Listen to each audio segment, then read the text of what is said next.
Assalamualaikum warahmatullahi wabarakatuh. Halo teman-teman, perkenalkan nama saya Delvia Amanda dengan NPM A1E021032 dari Prodi Pendidikan Fisika Universitas Bengkulu. Di sini dengan dosen pengampu Bapak Dr. Muhammad Kristiawan MPD. Baiklah teman-teman, saya akan melanjutkan materi yang sebelum materi ke-12 ini. Tadi saya telah menjelaskan mengenai bab 11, yaitu mengenai efektivitas dan mutu sekolah, teman-teman.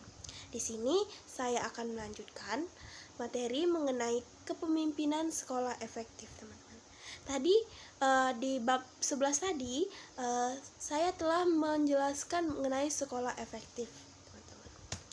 Di sini kita telah masuk materi yang pertama, yaitu mengenai konsep kepemimpinan. Baiklah teman-teman, di sini teman-teman sudah mengetahui belum apa arti dari kepemimpinan? Di sini saya akan coba menjelaskan mengenai kepemimpinan. Kepemimpinan berasal dari kata dasar pimpin, yang berarti bimbing atau tuntun.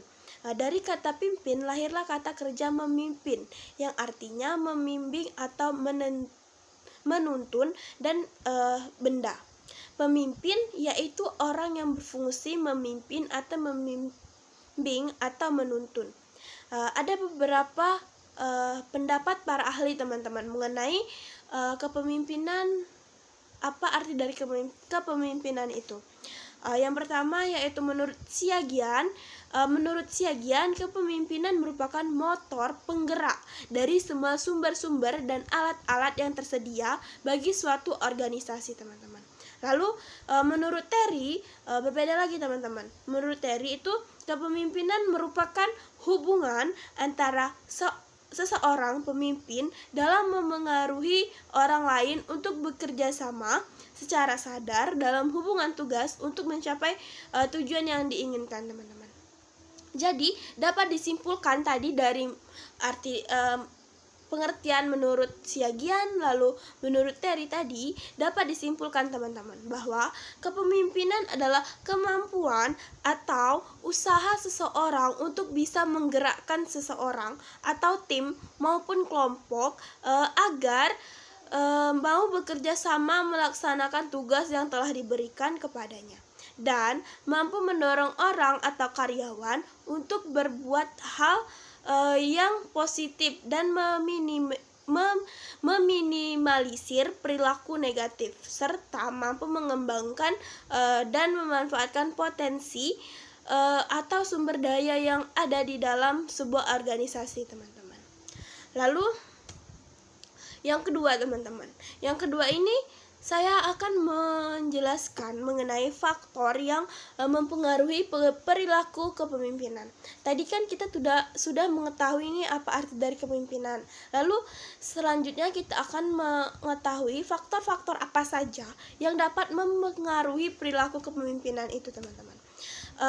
Di sini menurut Asmendri, perilaku seorang pemimpin dapat melaksanakan tugas dipengaruhi oleh beberapa faktor, teman-teman. Yang pertama yaitu faktor internal, merupakan faktor yang berasal dari dalam diri pemimpin itu sendiri, seperti tentang kepemimpinan, pengalaman dalam kepemimpinan, nilai atau hal yang dikejar dalam kepemimpinan. Lalu yang kedua yaitu faktor yang berasal dari kelompok yang dipimpin, teman-teman. Lalu yang ketiga itu faktor lembaga yang dipimpin, seperti jenis dan tujuan sekolah, lalu kurikulum. Lalu yang keempat itu ada faktor legal. Di faktor legal ini maksudnya itu seorang pemimpin pendidikan akan berhadapan dengan peraturan-peraturan formal dari instansi struktur di atasnya dan akan mempengaruhi perilakunya, teman-teman. Misalnya misalnya PP, UU dan kebijakan lainnya. Lalu yang kelima yaitu faktor lingkungan sosial. Yang keenam itu ada faktor perubahan dan pembaharuan dalam teori dan bidang pembaruan atau bidang pendidikan, seperti perubahan kurikulum, lalu kemajuan iptek, teman-teman. Tadi kan kita sudah mengetahui apa faktor-faktor yang mempengaruhi perilaku seorang pemimpin, teman-teman. Tadi itu ada 6 kan, teman-teman. Lalu kita akan melanjutkan yaitu mengenai teori kepemimpinan. Apa sih teori kepemimpinan itu, teman-teman? Teori kepemimpinan pada umumnya berusaha menerangkan faktor-faktor yang memungkinkan munculnya kepemimpinan atau sifat atau bakat alam yang dimiliki pemimpin. Teori-teori tersebut menurut Said tahun 2010 halaman 325 adalah sebagai berikut, teman-teman. Yang pertama yaitu teori orang terkemuka. Lalu yang kedua teori lingkungan. Yang ketiga teori pribadi dan situasi. Yang keempat teori interaksi dan harapan. Yang kelima teori humanistik. Lalu di sini kita akan melanjutkan tadi kita bahas mengenai teori kepemimpinan. Lalu yang keempat ini kita akan bahas mengenai syarat dan prinsip kepemimpinan pendidikan, teman-teman. Apa sih syarat dan proses seorang pemimpin itu, teman-teman? Menurut Mutahar, kepemimpinan pendidikan yang efektif adalah kepemimpinan yang mampu mempengaruhi orang lain untuk diajak bekerja sama dalam meningkatkan mutu pendidikan, teman-teman.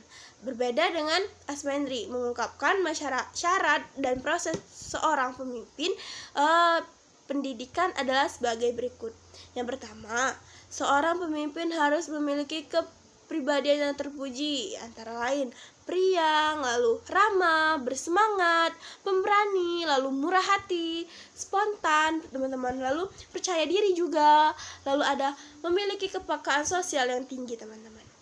Dan yang kedua yaitu paham dan menguasai tujuan yang hendak dicapai dan mampu mengkomunikasikan kepada bawahan atau stakeholder. Yang ketiga yaitu memiliki wawasan yang luas di bidang tugasnya dan bidang-bidang lain yang relevan, teman-teman. Yang keempat, berpegang pada prinsip-prinsip untuk kependidikan yang meliputi konstruktif, kooperatif, kreatif, partisipatif, pendelegasian yang baik atau proporsional, lalu memahami dan menerapkan, lalu prinsip kepemimpinan, lalu Pancasila yang dikembangkan Ki Hajar Dewantara, teman-teman. Lalu selain ada syarat tadi, kita telah mengetahui syarat bagi pemimpin, ada beberapa aspek personalitas yang penting dimiliki seorang pemimpin dalam kepemimpinan pendidikan, teman-teman.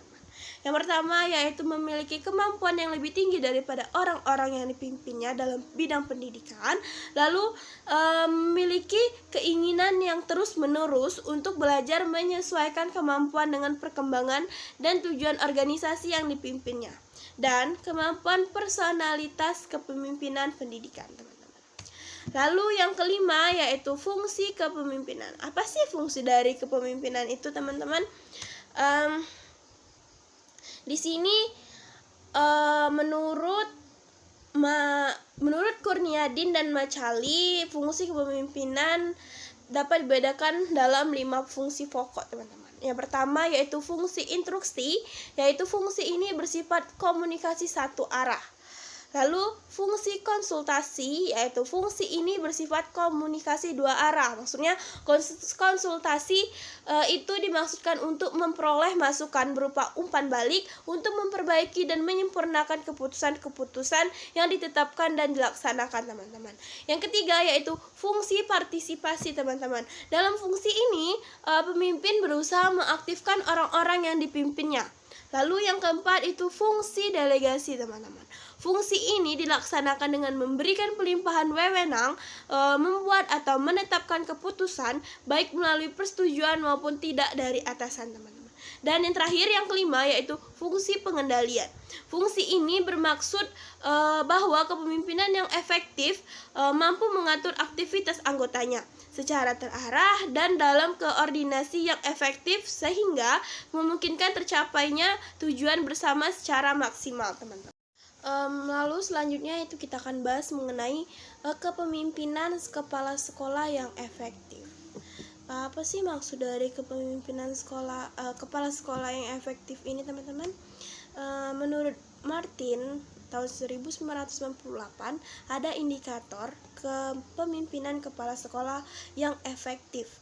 Yang pertama yaitu memiliki visi yang sangat kuat tentang masa depan sekolahnya dan mampu mendorong semua warga sekolah untuk mewujudkan tujuan sekolah. Lalu memiliki harapan tinggi terhadap prestasi peserta didik dan di kinerja seluruh warga sekolah, teman-teman. Lalu yang ketiga, senantiasa memprogramkan dan menyempatkan diri untuk mengadakan pengamatan terhadap berbagai aktivitas guru dan pembelajaran di kelas, serta memberikan umpan balik feedback yang positif dan konstruktif dalam rangka memecahkan masalah dan memperbaiki pembelajaran. Yang keempat, teman-teman, yaitu mendorong pemanfaatan waktu secara efisiensi dan merancang prosedur untuk meminimalisasi stres dan konflik negatif. Yang kelima, mendayagunakan berbagai sumber belajar dan melibatkan seluruh warga sekolah secara kreatif, produktif, dan akuntabel. Yang keenam, yaitu memantau kemajuan peserta didik baik secara individual maupun kelompok, serta memanfaatkan informasi untuk mengarahkan perencanaan pembelajaran.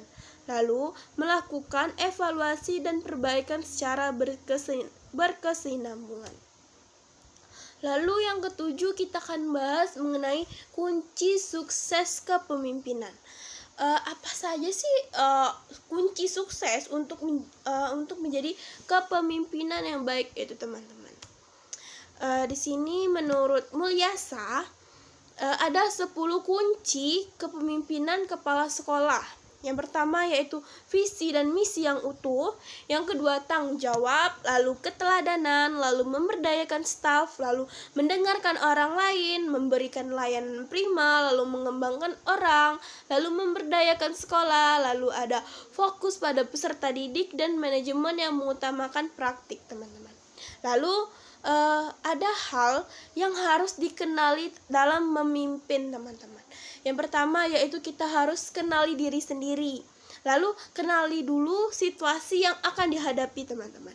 Lalu pilih gaya yang cocok dan situasi yang tepat. Lalu penuhi kebutuhan tugas, penuhi kebutuhan kelompok, dan penuhi kebutuhan individu, teman-teman. Lalu yang ke-8 membahas mengenai gaya kepemimpinan. Apa sih gaya kepemimpinan itu, teman-teman? Menurut Asmendri ada 4 gaya kepemimpinan, teman-teman. Yang pertama, tipe otoriter, yaitu merupakan pemimpin yang membuat keputusan sendiri karena kekuasaan terpusatkan dalam diri satu orang. Ia memikul tanggung jawab dan wewenang penuh, teman-teman. Lalu merupakan pemimpin yang berkonsultasi dengan kelompok mengenai masalah yang menarik perhatian mereka, serta mereka dapat menyumbangkan sesuatu. Yang ketiga, teman-teman, yaitu kendali bebas atau laissez-faire. Ini artinya yaitu pemimpin memberi kekuasaan pada bawahan. Kelompok dapat mengembangkan sasarannya sendiri dan memecahkan masalah sendiri, teman-teman. Pengarahan tidak ada atau hanya sedikit. Pada tipe ini, pemimpin seperti tidak melakukan fungsi kepemimpinan dan sifat-sifat kepemimpinannya tidak tampak, teman-teman. Lalu yang keempat itu ada tipe pseudo demokratis, yaitu tipe ini juga tipe demokratis semu, teman-teman. Maksudnya yaitu seorang pemimpin yang mempunyai tipe ini hanya nampaknya saja yang demokratis, padahal sebenarnya tidak tindakannya bersifat otoriter atau absolut, teman-teman. Nah, baiklah teman-teman, sudah selesai. Kita telah membahas 8 indikator yang telah saya jelaskan. Semoga bermanfaat ya teman-teman. Semoga teman-teman memahami apa yang saya jelaskan, dan saya mohon maaf jika banyak kekurangan. Di sini kita sama-sama belajar ya teman-teman. Kalau ada masukan boleh disampaikan. Saya akhiri. Saya ucapkan terima kasih ya teman-teman. Saya akhiri. Wassalamualaikum warahmatullahi wabarakatuh.